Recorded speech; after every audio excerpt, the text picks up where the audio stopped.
Yeah, definitely, definitely. Yeah. So whenever you're ready, go for it. Okay. Yeah. So I also have a clock here for me too, because I know that's super important. So I'll be watching that as well. Okay, and the intro is about 20 minutes. Is that kind of what? I usually say a good guideline is about 20 minutes. Some go over, some do less, but it's a pretty good guide. Okay. All right. So we'll get going then here. Yeah, jump right in. Okay, cool. Well, welcome everyone today to the Positive Coaching Alliance workshop for Double Goal Coaching. Thank you for coming today. First thing we're going to do, is what I do with my players, is we're going to do a little stretching. We are going to be here for a little bit. So since we're sitting, we'll keep sitting, but normally we'll have everybody stand up. So if we could kind of do our arms out here, kind of get a good stretch. Maybe arms up as well. That's always good. And back down slowly. Get those shoulders. As you get older, the shoulders get a little tighter. So let's roll the neck. Excellent. Each way, and do some twisting. Just kind of get your body moving. That feels good. All right, let's see. All right, so let's kind of retake our virtual seats here. So this is a workshop and not a lecture. I'm definitely not here to just talk to you about Positive Coaching Alliance and about coaching in general. So as we all probably tell our players, you and I will get out of this what you put into this. So we definitely want interactivity and participation. It makes everything run a lot better when we have engagement. So this is not wait until I call on you. If you've got something you'd like to say or something you'd like to contribute, jump in right away. First off, some housekeeping. So because you are going to sit here for a couple of hours, we definitely don't want you to go away empty-handed. So we'd like you to have a certificate of completion for this course, and to also register with PCA so that you have access to all the tremendous resources online, so that you can reference back. We'll talk about those during the workshop today. But so first is, here are the instructions to sign in for today's workshop. So if you text, everybody get your phones out. If for some reason you don't have a phone, please give me your name and I will take it down and we will do it together afterwards. So, or kind of outside of this workshop. Go ahead and text 650-763-2405 and include all of the following.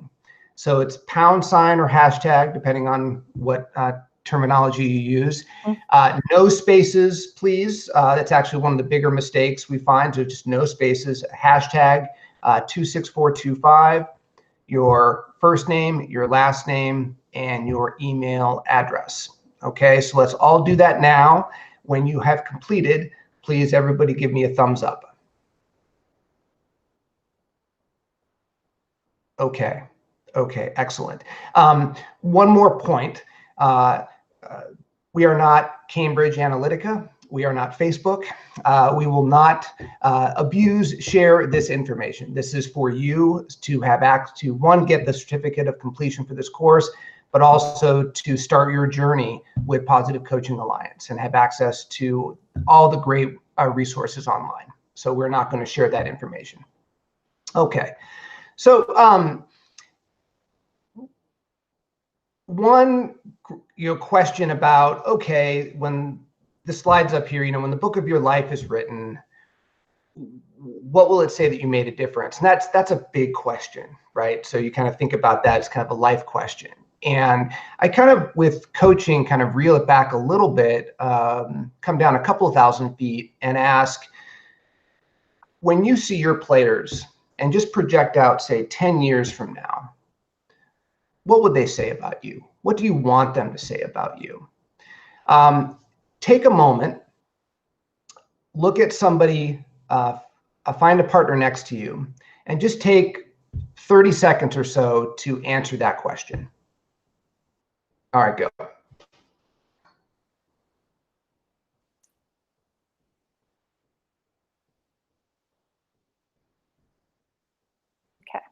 Okay, great.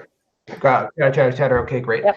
All right. So in honor of a distinguished guest in the audience, Kelly, we have a lacrosse ball today.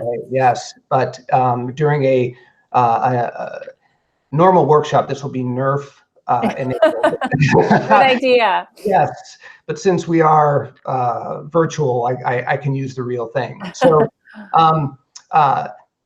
this is the speaking ball. So when you get past this ball, it is your turn to speak, and then you might also pass this to somebody else. So we'll keep that going. So who would like to share with me what they said to their neighbor?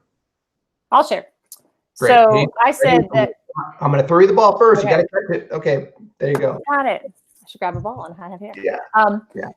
So what I talked about in 10 years, right now I'm coaching 2 teams, 11-year-olds. So in 10 years, they're going to be 21. So they're going to be in college, a lot of them, or maybe finishing college, the 11-year-olds. And so I want them to just take what I've taught them about themselves, about, it's not about how you feel, it's about how you work. And I do a lot with positive self-talk. So I want them to just understand that people around them are going to maybe say things about them that try to knock them down a couple notches, but you are your biggest supporter, and you've got to believe in yourself. So I think what I'm thinking about is those kids to take those life lessons with them as they get into college. But then I was also laughing because I coach high school as well. And, some of the kids I'm coaching are 17, 18 years old. And so in 10 years, they're going to be like 28, 29, like out in life, possibly, married, having families. Yeah. And I just want them to look back and want what they had, the teamwork and the fun that they had and the enjoyment of the sport. And, I just want them to look back and say, you know what, coach really cared about us and wanted to make sure that we were enjoying every day of what we were doing. And she pushed us to work hard, but that it was really all about enjoying the team and the people that we were with. Yeah. Yeah. That's great. And how nice would it be to actually hear that from them? Yeah. Right. And even as you said, in high school, maybe, when they're 30, 31, they're maybe thinking about coaching or starting to coach as well. And so what would they, what would Kelly do in this situation? Right. I think those are really nice things to hear. So I think that part of, coaching here is kind of thinking about those questions and thinking about the impact you're having as a coach. Not just did we win today's game or did we lose today's game, but what impact are we having, and break it down the season, that game, this playoff situation, those types of things. Coaching today. So let's talk about that a little bit. What are some of the challenges that coaches face today? And let's talk about youth coaching for now. And we'll let me just kind of back up for a second though and ask, how many in the audience right now are new to coaching, kind of, less than a year, 1 to 2 years coaching? How many have coached, kind of less than 5 years? Less than 10 years? Anybody more than 10 years? Okay, awesome. So a great range. And what are some of the sports out there that people are coaching today? Soccer, volleyball, lacrosse, swimming. We're all here. Yeah, definitely. And both girls, boys, Yep. Right? We have all of that. So as you see from the class, we have a representation that's pretty broad. We have coaches that are brand new, maybe coaching at a younger level, coaches that have been doing it for a while, maybe coaching at a higher level. And you'll find that Positive Coaching Alliance, as we go through this workshop, appeals to each age group. And you definitely, though, tune your messages, right? What works in high school, you may not be what you're doing in T-ball. So I think you have to kind of understand that. And for me, just to give you an introduction, I have been coaching at the youth level for 10 years. I've coached everything from 5-year-old T-ball, girls softball, and now I'm coaching middle school baseball and flag football. So I've covered those sports along with soccer and along with basketball and volleyball. So kind of have a wide range of experience. Like many of you, I played youth sports growing up constantly every season. My favorite sport was whatever sport's in season, which was, I just enjoyed it. I took that to high school, played 3 sports, played football, played soccer, and played baseball. And then I carried on and played baseball at the collegiate level. And you know what I found, well, let's then kind of go back to the question I asked you with coaching today. What are some of the challenges that you're facing today? And youth coaching. Yeah. Well, yeah, let's keep it with youth coaching for right now. And by youth coaching, I'll even say, through high school, right? So let's kind of, kind of broaden it a little bit, but just tell me what challenges you're facing today in terms of how you're coaching, how you're approaching the coaching, the kids themselves. Think about that for a second, and let me know what you think.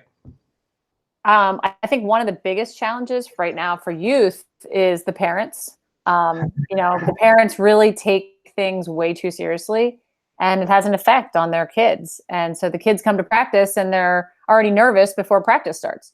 And for me, that took a while to figure out, why are you coming to practice nervous? And they would say, well, I don't want to drop a ball. My mom's over there watching practice. And that was the thing. I don't remember my parents ever watching our practices. They dropped us off and took off. Yeah. And now I've got a line of chairs of parents watching practice. And I'm like, oh, gosh, go do something, go get coffee.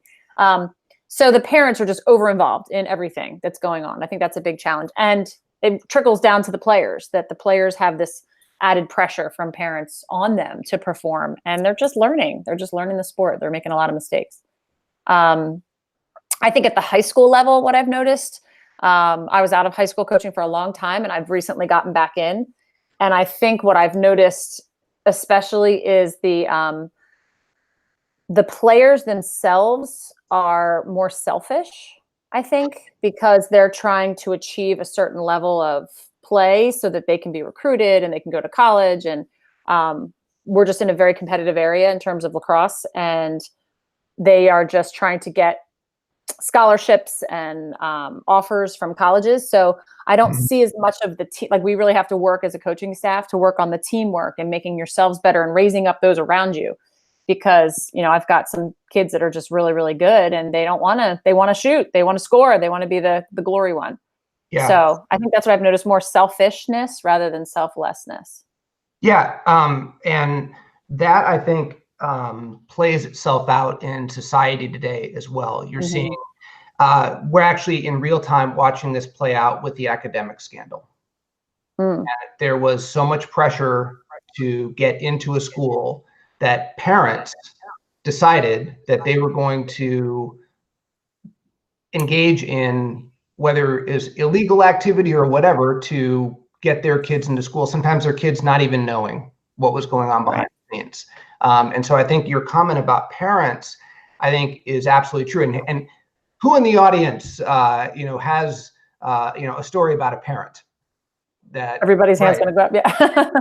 Go up, right. And when I first started coaching, I did not have a toolkit that I could reach into to help me deal with that.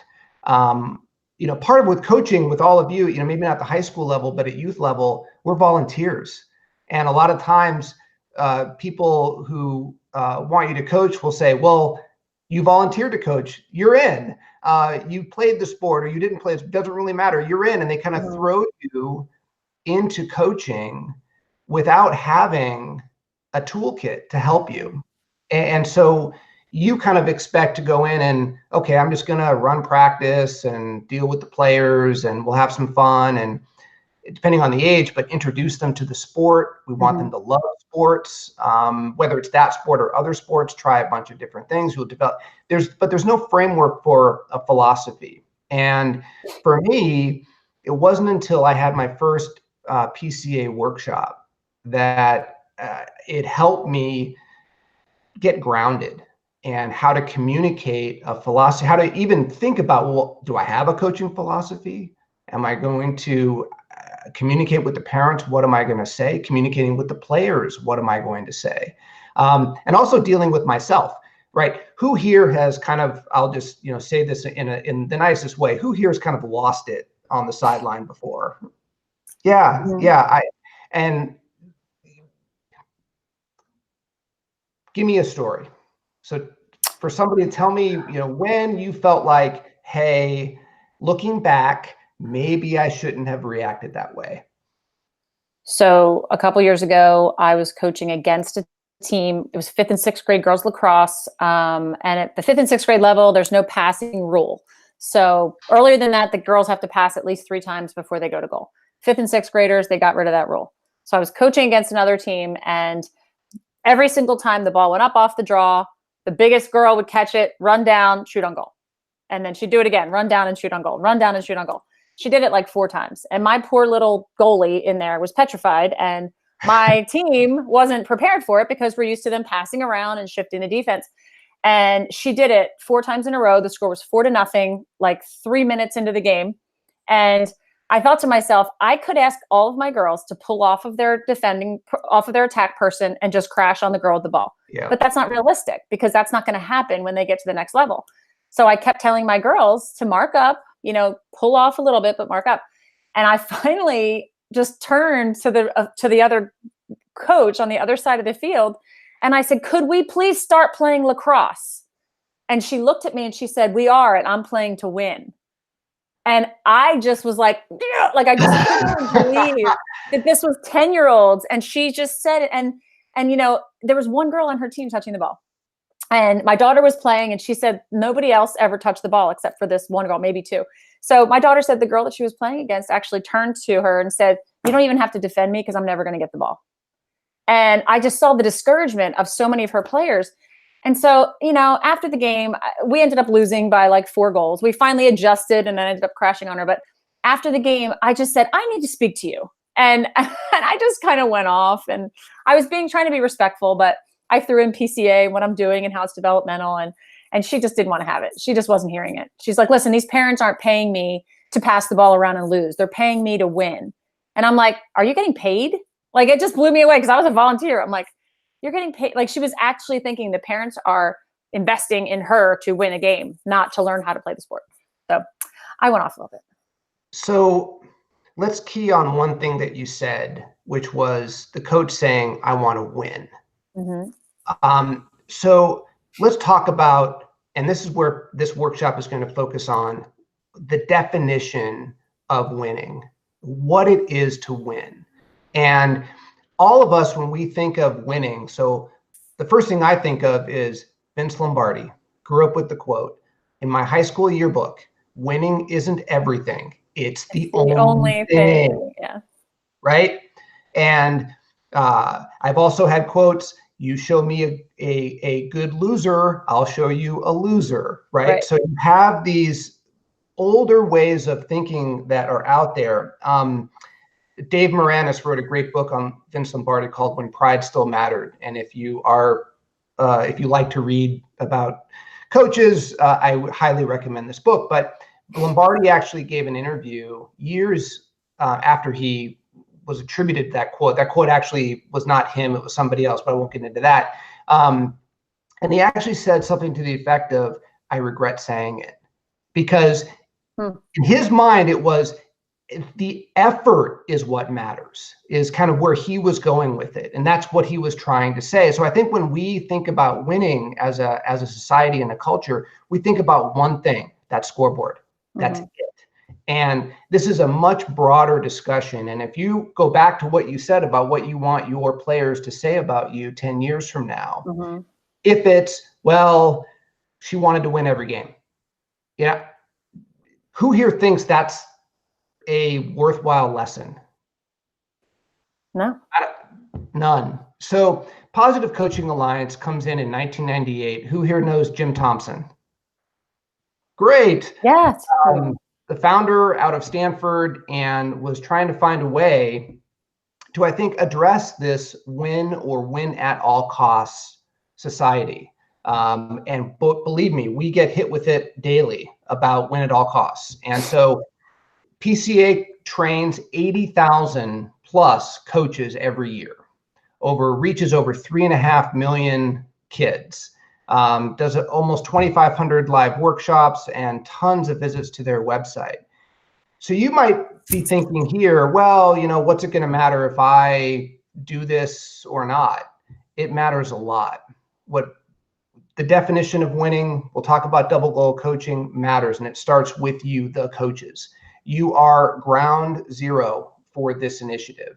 And if you can do your part, develop your philosophy, create ways to teach these kids and maybe some parents, because we heard about some of those stories about what winning is, I think you'll have, much more internal success. I know I did. As soon as I got the tools, side story, I was sitting on the dugout. This is a 10U girls softball game. And again, very similar to the lacrosse story, in 10U, more of the regular softball rules started to come into play. So you could actually go from home to second. If you didn't stop running, you could have continuation basically. And the pitchers, there was a lot more rules about what they could do inside the circle. If you're a softball person, you'll kind of know this. And I certainly wasn't that prepared for it. I was kind of in the 8U, mindset, and these teams just started running around, and I was getting very frustrated. I remember sitting on the sidelines getting so frustrated because we were losing the score and the players, missing a ground ball, and kind of hearing the parents kind of collective sigh on the sideline. But I remember catching myself going, this is a 10U girls softball game. Like, what are you getting so worked up about? And then I kind of realized, well, it's about how I'm defining winning. So how do I get to that? And so we'll talk today about the idea of positive coaching and the idea of how to do that. So what does positive coaching mean to you when you hear that term? It means a really fun, energetic, encouraging, caring coach. Great. Everybody wins. Right. And so with that, part of what comes into play, or what I hear a lot too, is Positive Coaching Alliance. Oh, it's all participation medals. We just want to have a group hug and,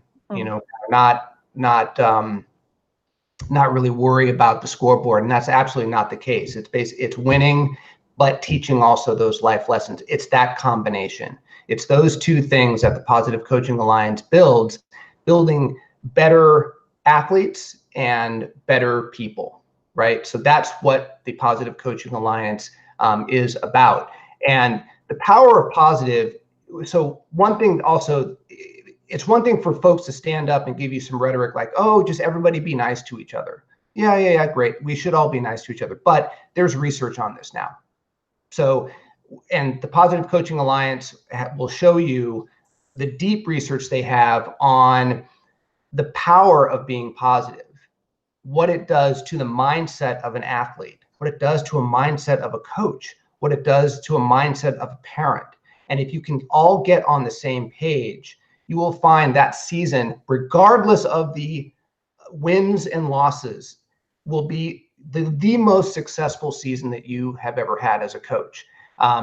But there's some research Dr. Barbara Fredrickson has put out, other articles here you see from Sports Illustrated that basically show that abusive, aggressive coaching is no longer resonating. And you're actually seeing that play out at the professional level. Like if you watch some of these coaches at the professional level now, you're seeing less of the in-your-face yelling and screaming on a constant basis. You can think what you want about Bobby Knight, but that style has definitely stopped. And in fact, more like Steve Kerr, Brad Stevens, even coaches no longer coaching, Phil Jackson, Coach Krzyzewski, they all embrace, they're tough. Believe me, you have to be tough coaches to be in those positions, but they also have a way of creating a positive environment. And one of my favorite videos is Steve Kerr. So here I would play the video of Steve Kerr, Kelly, with the "Carry On My Son" message. Okay. So I can share that if you want. No, I've seen that one. I like that one. Yeah, you've seen that one. So what Steve did here was amazing. So it's one thing for someone to say to Steve, "Hey, we'd like to record you for Positive Coaching Alliance, and we'd like you to say some great things about being positive and double goal coaching." And he sits, got a nice screen, nice microphone. This was not that. He's on the sidelines with Steph Curry, arguably one of the top 5 players in the NBA, one that has changed the game when it comes to three-point shooting and size, right? He's not that big, who's struggling with shooting at the time. And Kerr sits down next to him and talks to him about his plus-minus ratio and how even when he's not shooting well, the effect he's having on the team is positive. And in this video, actually, one of the best things for me is the person sitting behind them listening to this and kind of like his expression, like, yeah, that's a great message. And, Steph goes up, back on the floor and is able to do it. Now, Bob Knight or another aggressive coach, maybe, why don't you guys tell me, if you were going to be kind of more of on the negative side of coaching, what do you think some of the reactions would have been in that situation? He would have screamed at him, yelled at him, put him on the bench, ignored him. And do you think, what kind of effect, like if you were that person, right? So if you were sitting there on the bench, now I know that different people react to different coaching methodologies, no doubt, but just for yourself, if you were sitting on the bench, how would you feel or how would you react to the first way you saw in this video versus the aggressive yelling way? What kind of how would that motivate you? I'd be totally motivated because he wasn't condemning me for not being able to score that day. He was just talking about, he was talking about all the good things that were going on. He wasn't bringing up all the bad, that day that was happening. Yep. And just even his body language, he was just sitting back on the chair. He wasn't like in his face. Yep. He was really relaxed. Yep, absolutely. And it makes you relaxed, right? And it gives you action items. Like when a coach, like I've been in the situation too, where I've heard coaches say, myself included, we just need you to hit the ball. And okay, like I don't really know what that means. And I don't really know how to take action on it. So today we're going to talk about double goal coaching. We're going to talk about the different aspects of how to connect with players, how to help them bounce back from their mistakes, and how to create a respect and honor for the game.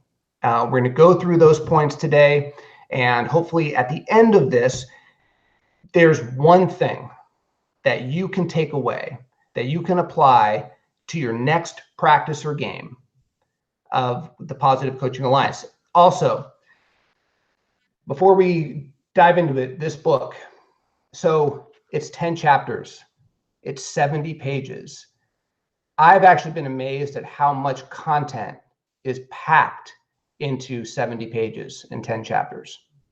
So read this book, mark it up, make it yours, make notes.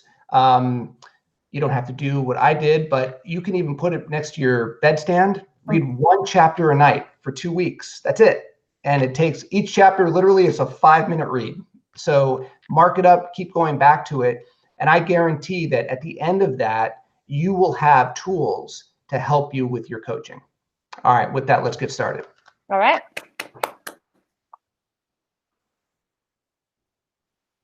Jump on in. Okay, so how'd you feel doing that? I felt good. I went overtime, and I was actually thinking about that because the audience participation, I think, can throw you over time. And Takes time, yeah. Yeah, and so I have to, and I actually skipped through a bunch of slides to your point about the content, just to, kind of reel it back, because the last thing I'm not going overtime. And so I want to stick with it, but I was just about 9 minutes over time. So sometimes what happens is, the introduction will take a little bit long. Elm Tree of Mastery, or filling the emotional tank will take long. Filling the Elm Tree of Mastery will take long, and then honoring the game is like 3 minutes. So I always say to a lot of trainers, if you realize that you went over in your introduction piece, because that's usually where people go long, make sure that you modify and adjust the rest so that you're giving equal value to each principle, because honoring the game is really important. And that's sort of the umbrella of culture that we're talking about.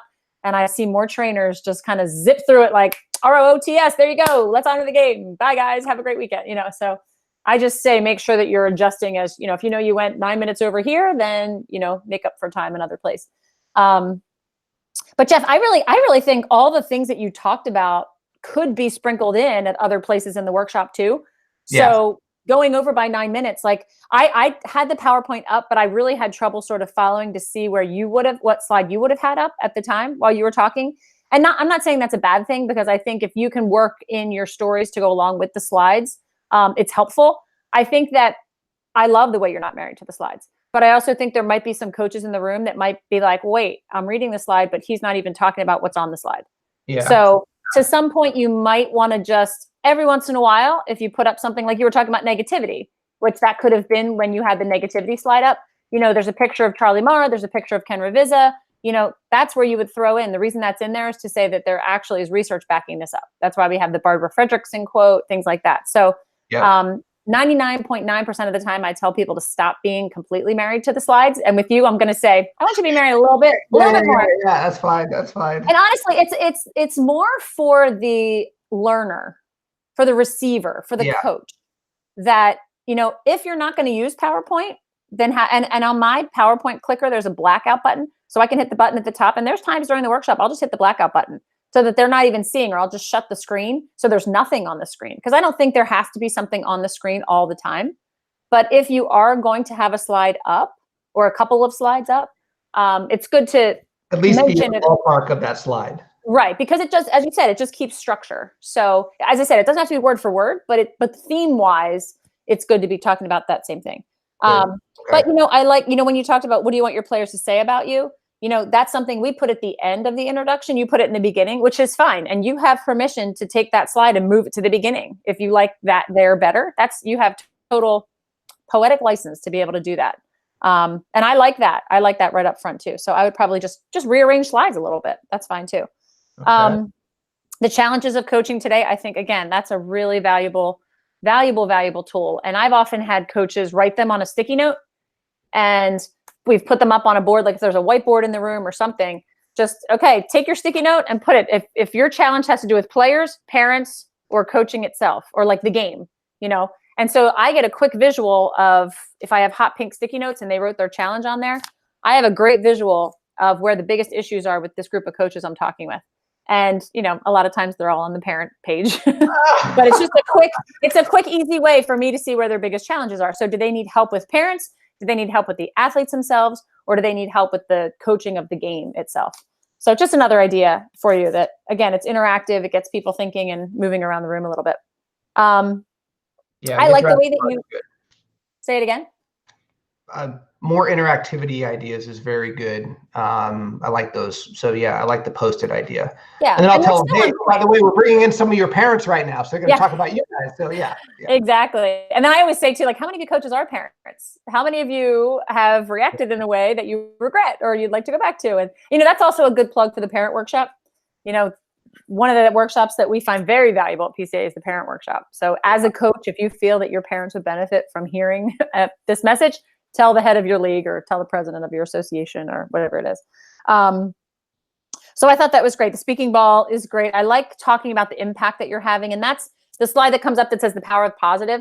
That's sort of where we're hitting home with the impact that you have as a coach and getting them to think about coaches that they've had in their life and what impact that you want to have. I think you did well with that. And you asked us for a story. I think it's great to ask coaches for a story instead of just say, give me an example of. A lot of trainers will say, give me an example of this, give me an example of that. But if you say, tell me a story about a time when you flipped your lid or whatever it is. I mean, stories are definitely a way that people connect. So I thought that was a great idea as well.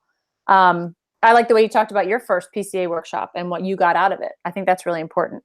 Some of the language I would tweak a little bit is like in the very beginning, and this is so minor, but just a little tweak in saying like, we're going to be sitting here for the next couple of hours. Like it almost sounded like, hang in there. It's going to be a couple hours. It might be torture, but hour and a half or 2 hours are going to be the most valuable time they're ever going to hear about coaching. And part of it is because you're not really going to have much of an opportunity to learn how to coach other than these next 2 hours. Yeah. And I often say too, I was coaching for 20 years before anyone ever taught me how to coach. Yeah. And you said it yourself. They just assumed I was an athlete. I knew how to play. Here's a bag of balls. You're now the coach. 20 years into my coaching career, did I finally have an opportunity to be taught, this is the best way to coach. This is the best way to motivate kids. So this is, I like to say, I've even heard trainers sometimes say, all right, we're almost done. We're on the last principle. We've only got 10 minutes left. Hang in there, and that's just kind of saying like, this really sucks for you, but hang in there. It's going to be great. So yeah, I just like the phrasing to just reframe it a little bit so that they know this is going to be awesome stuff. Cool. Great. Awesome. Yeah. Yep. Yes. Let me see what I mean. The Vince Lombardi quote, I think that's great. Again, that's you might have had that playing when the winning and life lessons portion was up. Yeah, that might be a good quote to say there. But make sure the one point of this introduction, if you wanted them to get, let me ask you, if you just had the introduction to the workshop as the entire workshop and you had nothing else, you had 20 minutes to do the introduction to the workshop, you had no other slides, no other material. What would you want some of the coaches to walk away with? What are some of the key points that you want to make sure they understand just in the introduction part? I think, the one thing would be that winning is not just about the scoreboard. Okay. So that's great. That's a good one. And you use the quote for that. What's another one? Yeah. It's okay to get help. Mm-hmm. Mm-hmm. And we have help for you. We're offering you resources to help you. Yep. You brought that up really well too. And, yep. Let's say one more. Yep. And then third is to go out and try it. Mm-hmm. And be comfortable enough to go do these things and put these in practice. Because when I first heard, I was that kind of person. I didn't have my arms folded. I wasn't that rude. Mm-hmm. But, I definitely went in there thinking Positive Coaching Alliance, and you got to be kidding me. You got a philosophy, like communicating this with parents at a parent meeting. They don't have time for that. They just want to know what the schedule is and move on. But when I forced myself to do it, the tone changed in the room. Just in terms of how now all of a sudden the parents were thinking, well, oh, this is not just daycare with a ball. This is something different. Yeah. And he's also approachable. So if there's an issue, I can go up to that person, taking the time to put this together. So I would encourage you to go and put some of these things in practice, even though you might have a little discomfort at first. Yeah. And that's where you're just being completely honest and vulnerable. And that's what coaches want to hear. Like, hey, when I first came here, I was like, all right, positivity, that's where the coaches are going to lean in and be like, okay, yeah, because that's what I'm thinking right now. Yeah. And you're going to sit here and tell me I'm going to be here for 2 hours. And you're going to tell me how to be more positive. Like, give me a break. I remember the first time I went to a PCA workshop, I was the most positive thing going. And I was annoyed because my team wasn't winning. Right. And I was like, ugh, like I'm being positive.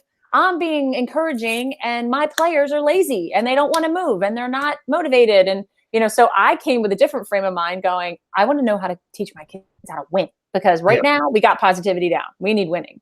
So I think it's great to be honest. So those are great. Those are 3 great points. And even though it seems like 20 slides, those are 3 points that are really sequential and they work throughout the workshop. So in terms of timing, just remember that you've got the rest of the workshop. So you don't have to give them everything up front. Yeah, that was actually, that's absolutely true. And I think the Steve Kerr video is great. I would probably choose the Steve Kerr video or the Herm Edwards video, not both, which, is perfectly fine. I think it was great. And the way you got us thinking and talking, you may even want to throw in the Steve Kerr video during the mastery section instead. Because what was he talking about? He was talking about all the things that Steph Curry could control. And he was encouraging or filling his tank. What was Steve Kerr doing? Essentially, he was filling Steph Curry's tank with what he needed to hear at that moment. Yeah. So, rather than putting it at the beginning, I would probably save that, because that's a coach on player. That's like something that coaches will go, wow, there's a tool that I didn't think about doing. Yep. Rather than being in your face and saying, we need to catch the ball, sitting back and just encouraging him. Is there a good video of that kind of coaching that you know of where someone's just berating? I mean, I don't want the Bob Knight throwing of the chair, that kind of thing. Yeah. Unfortunately, no. We did have some in the past, but it's tough for the coach.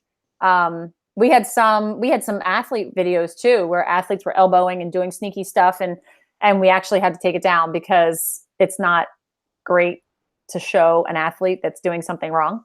Right. What we have used in the past is the video from the movie We Are Marshall. Oh yeah. Okay. If you've seen that movie, so we've had the coach ahead of time that says, winning is everything, blah, blah, blah.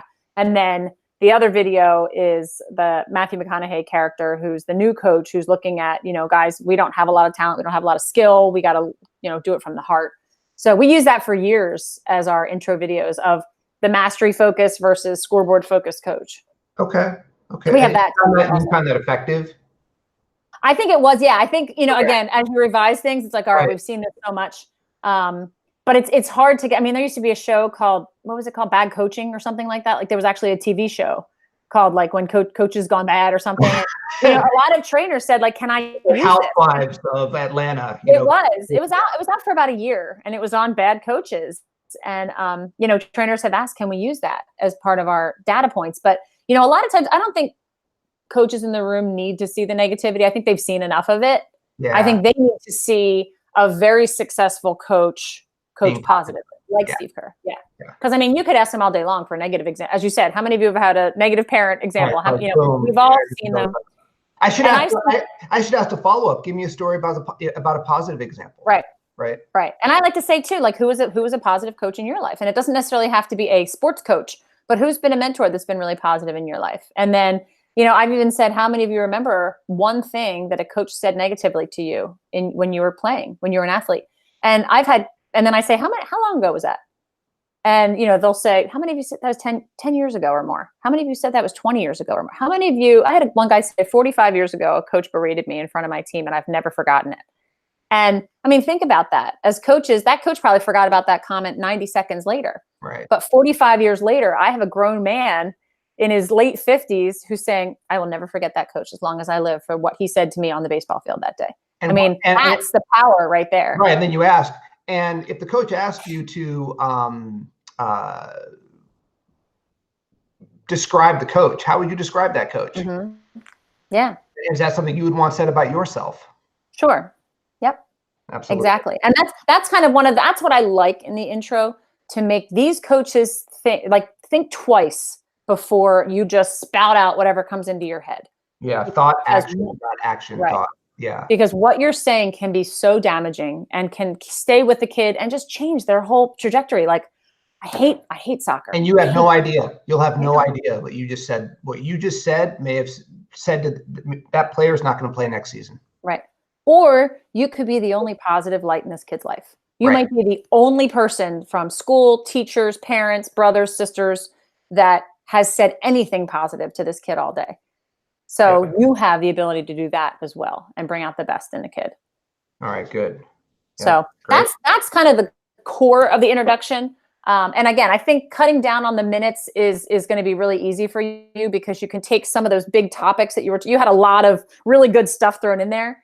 Just put it in a different section, move it around to a different section so that it's not all in the introduction, because they want to know that, like you mentioned a couple times, like, we're going to get into that. We're going to get into that. We're going to get into that. And sometimes if you say that too much, they're like, well, get into it already. Get into it already. Yeah, exactly. Like, come on. You're talking about it. Let's go do it. So. Yeah, you were right. Yeah. Because you're telling me we're going to get into it. When are we going to get into it? Right. So, yeah. So the cool thing is the next demo that I'm going to have you do is one of the principles. So the principles are different because you've already done the movie trailer. They already know what's coming. This is an ability to zero in on the principle, the why behind the principle. Why is this important? Where's the pain? Like, why do we even need to fill emotional tanks in the first place? What can it do for my athletes in terms of performance? And then here are the tools. Here's my solutions for you. Let's practice these in the workshop. Let's apply them, figure out how you'll use them. And I often leave it to the coaches too. Like, you've got multiple sport coaches in the room. I've never played football. So how would you fill a sophomore in high school, or how would you fill an 8-year-old football player's tank when he's just getting beat up left and right and he's the skinniest, scrawniest, tiniest kid on the team? What are you going to find to fill up that kid's tank? How do you be truthful and specific about an 8-year-old that's really just getting pummeled all over the field? You know, things like that to make a coach go, yeah, that's right. I usually just ignore that kid. You know, so challenging them to use the tools, practice, role play, write down a list of things that you would say to the best kid on the team, the worst kid on the team, the kid in the middle that just shows up. You know, what kind of comments can you say to them that really make a difference? Great. And be prepared for that. Great. So, yeah. Okay. So you can pick whichever principle that you want. Jeff, it doesn't have to be filling emotional tanks, but let me know. I think so. So that was the one that I struggled with the most. And so I'd like to do that one. Sure, absolutely. So that I can get the feedback on it. Because I'm not, that one just kept it was the least natural for me. So okay. Yeah. That's why I asked you that question in the course. Like, which one is the most natural? Which one are you easiest to come by, and which ones are hard? Yeah. A lot of times trainers are like, oh, I'm not a natural tank filler. I'm like, great, that's the one you should do. Exactly. And that's exactly right. So I can dive into that and do that. So that's great. Cool. Okay, cool. Well, let me know. I mean, I can do it as early as next week. Let me know whatever time works for you or day. Yeah. If you want a little bit more time, that's fine too. Yeah. So I'll email you with some times. And have a great trip out west. Thank you. Sorry, we're not going to catch up. Yeah, definitely. That would have been fun. But